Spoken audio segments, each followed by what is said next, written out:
Over the last few weeks, the YouTuber Mama Max has gone from one of the most respected predator hunters on this platform to one of the least. In short, Max has been proven to be a liar and a complete fraud, failing in his investigations and not having gotten a single person convicted in his career. His channel is a topic that has grabbed a lot of attention these past few days, and for all the wrong reasons. And if you've been following me on Twitter or seen me in a few Mama Max related streams, you may know I've been expressing a continuous intrigue in this story. Hello, hello. Yo, what's up, man? What's up, Dude, Toast it's Fun? Leviathan season, let's The go, Leviathans are coming. Mama Max is a YouTuber who styled himself off predator hunting, uploading long and well-edited videos exposing online predators in various ways. Usually Max would find these predators by pretending to be a child online, sexting them and then getting their personal information for the world to see. But above all else, Max is a self-described filmmaker dedicated to empowering children, and one of his most defining features is the usually praised storytelling and directing featured within his videos. But the fact of the matter is, he's not even a competent filmmaker, and the nature of his videos are being pretty overlooked in all of this. The flashing lights, the dark subject matter, the admittedly decent directing, it all just kind of turns your brain off whilst watching Max's content because he is seemingly going after total evil. But a further look past the relentless edgelord visuals reveals Max's total incompetence and lack of understanding of nuance in any way. On top of that, Max has often idolized himself in a flagrantly harmful way to his viewers, making tens of thousands of dollars every month from it. So today we're going to take more of a look at Max's videos. With such sensitive topics that he's handling, his creative decisions in his videos can range from laughable to puzzling or even disgusting. Let's see what exactly lies beneath Mama Max's filmmaker facade.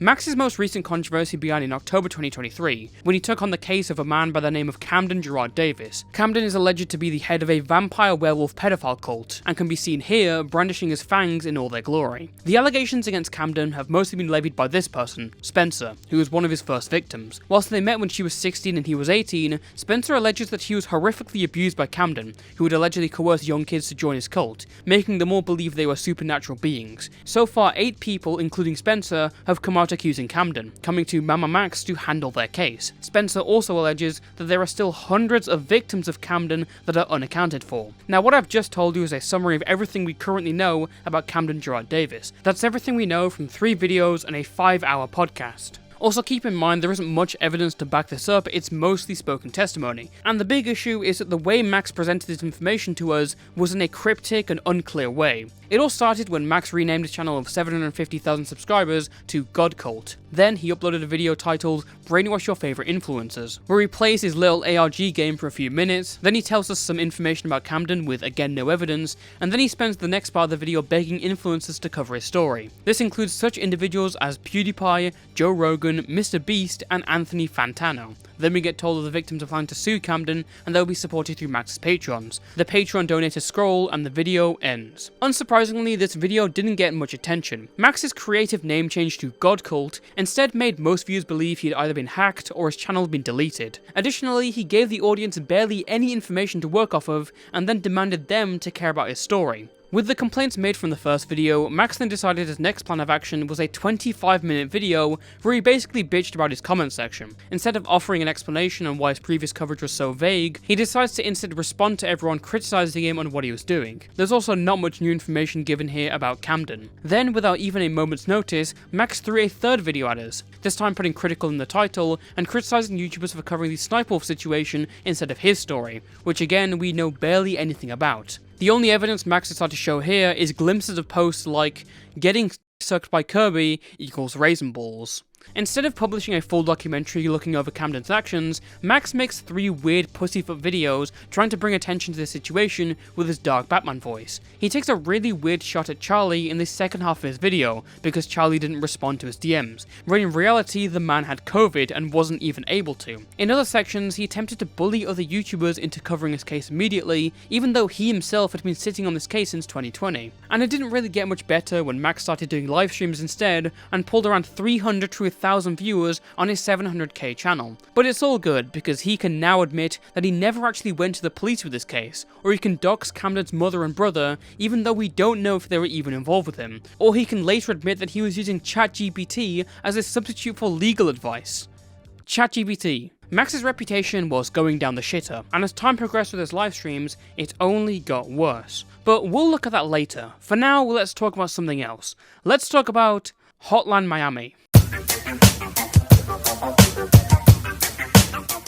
Yes, Hotline Miami, the indie video game released in 2012, made it a gory top-down game where you shoot and beat Russian mobsters to death, all whilst getting mysterious orders from your phone. An unforgettable game with brilliant gameplay, inspired visuals, a fantastic soundtrack paired with a great story, and all these factors are turned up in its sequel. It's a game that has gathered a strong fanbase for a good reason, but Max has treated the series in a different way in his videos. Max has made the Hotline Miami style and game into one of his most defining themes as a filmmaker, and his videos regularly include scenes where he and others are wearing animal masks based off the game, and markings of the 50 Blessings organization often appear. To Max's video stories, Hotline Miami is the form of retribution against the scourge of pedophilia, resulting in brutal depictions and ominous threats. To most viewers, this is great cathartic popcorn viewing, but to others, these scenes feel off. The point of Hotline Miami is to be the most violent anti-violence game. The first game puts the player in control of Jacket, a war veteran who signs up for a patriotic movement called 50 Blessings, and soon starts getting mysterious phone calls telling him to kill Russian mobsters. Yet, one of the big points of the games is that you're not meant to be proud of the killing. The game is designed to make you walk back at the end of the level, and back through all the bodies you've cut down in your bloodlust, with the bright synthwave soundtrack traded for a hollow and foreboding ambience. At the end of the first mission, Jacket himself throws up, disgusted at what he's just done. Hotline Miami shows us a more introspective perspective on violence in media and our societal view on it. Its gory brutality is there to ask the question of how much violence we should stand and whether we are obsessed with it. The game is making you feel guilty for enjoying it. But all Max took away from Hotline Miami is the iconic question, do you like hurting other people? To which he presumably answered yes and yippee before incorporating the game's brutal graphics into his videos. Max's interpretation of Hotline Miami is surface level, one note, brazen, and completely misses the point. He just makes it into violent retribution and calls it a day, completely ignoring the game's message. So I know what you're thinking, what's the point of talking about all of this? The point is, Max's lack of comprehension with the very game he's aping for his videos is a good showing of one of his most consistent trends, being a dipshit who views literally everything with an extreme black and white perspective. It's one that's dangerous to apply to any situation, and yet it's one that Max seemingly applies everywhere. For example, you can see this from the way he immediately takes testimonies as hard evidence. This is pretty apparent with Camden, but at least Max has some actual evidence against him. With someone like Magnetar, the guy who platformed the allegations made by Max's ex-girlfriends, Max was quick to condemn and dox him, and his decision was based on the fact that someone told him that Magnetar sent his dick to a 15-year-old when he was 18. Keep in mind, so far, no evidence, no screenshots, no nothing. And yet Max is still confident in the fact that Magnetar is a pedophile. So this is what I'm saying. There's multiple things against Anthony Field. For me, I feel comfortable saying he is a pedophile. I don't feel he could do anything to me legally for saying that, because if he were to, the girl who made the testimony would come forward and testify against So she him. has his dick pic and has timestamps of when it was sent. That's real, that exists? He does not have his dick pic. So what does she have that she could come forward with? Just her memory. But wait, she so you can't don't think come- that you could legally be held liable for the statements you're making if he were to sue you because you have someone who can come forward and tell you it happened? Well, I am just documenting what she said. No, If he you are wants to calling sue him me- a pedophile. Correct. And to be able to successfully sue me for defamation, he would have to prove that I am lying, which I am not, because the girl is real and she sent me those DMs. Max's black and white view is proven even more when you look at his campaigns against YouTube. For reference, his is taken 2020, as in his Cartoon Incorporated video, he talks about Matt's What It Is and hashtag YouTube Wake Up. 1 year ago, you might remember Abraham from The Walking Dead getting angry at YouTube I'm angry. That actually is making me a little bit angry. for facilitating the of children, given that the algorithm recommends videos based on the watch history of you and your peers. The problem, though, is that videos largely watched by are, well, being recommended to even more. He demanded all viewers to report this to the companies putting their ads on the site with the hashtag YouTubeWakeUp. Cue Adpocalypse number 3. The lesson here? You can't blame a company for hosting a website to the general public and expect no miscreants to exploit it. That's like explicitly blaming Tinder for the that happen when it matches two people together. Give me a break. You don't care about kids. You care about clout. But then look at him a year later, and after one of his videos gets taken down for showing the bare ass of an IMVU character, he suddenly decides that YouTube just loves pedophiles, and there is no other reason they would take down his videos. How many bloody times do we have to do this dance? And tonight, YouTube will choose. Let die the pedophiles they love, or suffer the little children. Give me a break. You don't care about kids. You care about clout. But Max's black and white perspective goes much deeper than just that, and harms much more than someone's life or YouTube's reputation. In fact, it can often harm the case against the pedophiles he's hunting. Max has this belief that these videos have some impact because the pedophiles have their lives ruined. But yes, if we did find him, it did end his life in a way. He got evicted from his residence. All of his friends know. His family knows. He was fired from his job.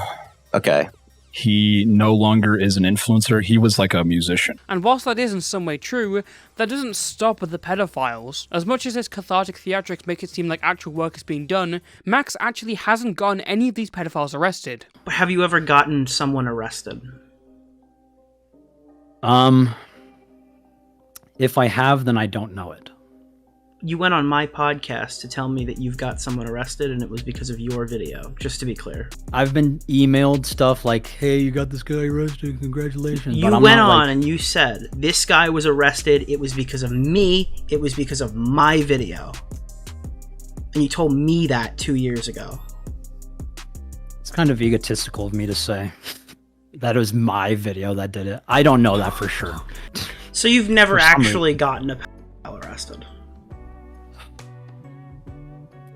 Not to my knowledge. So by making his videos, Max is often harming the actual possibility of these people getting jailed or convicted. And then when he puts out his videos, the pedos probably just wipe their hard drives of incriminating evidence. Some of them have even just gone to other countries where they're no longer trackable and can possibly harm even more children. Now, you may be thinking, hey, why didn't Mama Max go through with the legal process or work together with the police to get these people in jail? I mean, the police near him have actually worked with online predator hunters. Well, there could be many reasons, but I think it's probably because Max's method of investigation consists of sexting pedophiles and sending them his ass. I sent him a picture of my ass. And yes, that is my actual ass. And then we pegged him. The thing is, Max wasn't inherently an idiot for most of his previous videos. He was able to tackle genuinely heavy topics with nuance, and it connected with a lot of people who watched him. But since the pedo videos, he's just lost touch with any semblance of sense or nuance. He's become this stubborn dipshit. And I think it's because Max has become a complete and utter narcissist, fully buying into his own hero complex and believing that he can do no wrong. He probably has this black and white perspective because he immediately trusts whatever he's thinking, and second opinions critical of him are probably landing like knives on his ego. You're Keep fucking talking. it up. Keep talking. Keep talking. I'll always keep talking, baby. Simply put, I think it's pretty apparent that this is a man who should not be trusted with handling cases as extreme as pedophilia. In fact, can this man even be trusted at all? How much of what you do is kayfabe and how much of it is legitimately, live, this is the investigation, here it is? So, the investigations themselves are real, but obviously the films have fictional elements. There's multiple reasons, like for example, the admin thing on the Discord server, I had to recreate it. The IMVU thing, I wasn't, I don't know why people are saying it's a film, I am presenting it as if it were to be real, but I didn't think people would take it as that. But wait, you hunt pedophiles. You don't think that people are going to think your videos are real?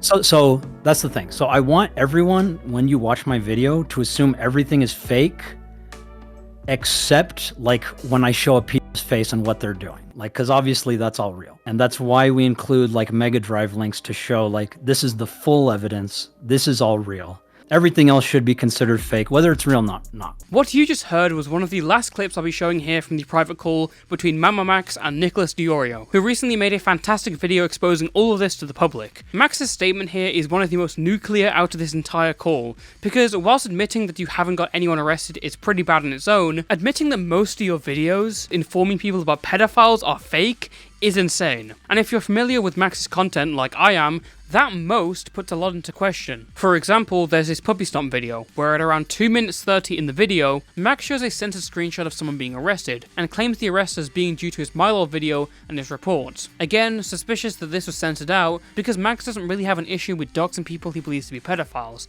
and this suspicion was actually proven, because Max has since admitted he hasn't got a single predator in jail. Then there's Cartoon Incorporated, the video that put Mama Max on the map, which starts out with Max encountering an obscure, creepy Elsagate channel that's brainwashing children.